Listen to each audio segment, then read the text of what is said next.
საკალათო სასამართლოში რუსთაველის გამზირზე დაკავებული აქტივისტების და ჟურნალისტების სასამართლო პროცესები გვიან ღამემდე მიმდინარეობდა.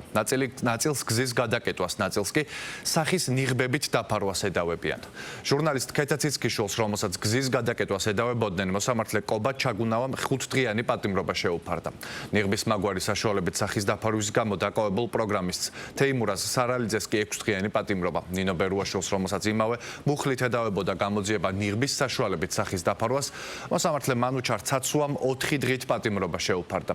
იგივე მიზეზით დააკავეს საბა ჯაფარიძეც, რომელსაც 6 დღიანი პატიმრობა შეეფარდა. აქტივისტ თამარ თორთლაძეს კი, რომელიც 19 ოქტომბერს აქციასთან დაკავშირებით დააკავეს, მოსამართლემ 6 დღიანი ადმინისტრაციული პატიმრობა შეუფარდა.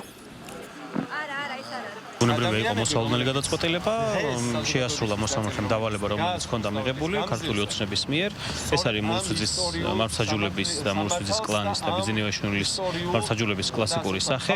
მტკიცებულებების საქმეში ცხადია არ იყო, უფრო მეცაც გეტყვით მტკიცებულებების გამოკვლევის შესაძლებლობაც კი არ იყო სასამართლოზე.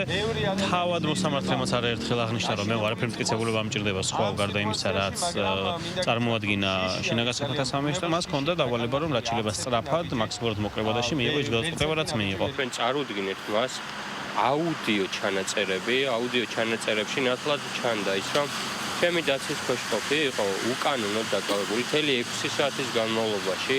განიცდიდა სტრესს. ეს გარემოებები მოსამართლეს უნდა გაითვალისწინებინა. ასევე საქმეზე არ იყო წარმოდგენილი საკმარისი და რელევანტური მტკიცებულებები და ამის გამო ჩვენ ვითხოვდით 6 მოწმის დაკითხვას. თვითონ ოქმი რაც ქონდა შინაგან საქმეთა სამინისტროს გადახეული ოქმი შემოიტანეს, არ ვიცი ვინ ვის დაახია თავზე და შემდგომ დასკოჩილი იყო აღნიშნული ოქმი და მოსამართლეს ვეუბნებოდი, რომ ეს ოქმი რო ფალსიფიცირებული არ არის, აღნიშნულთან დაკავშირებით მაინც დავკითხოთ თქო მოწმე, მაგრამ პირველივე წუთებიდან, როდესაც ეს შუამდგომლობები არ დააკმაყოფილა, ჩანდა რომ გადაწყვეტილება იყო დაწერილი.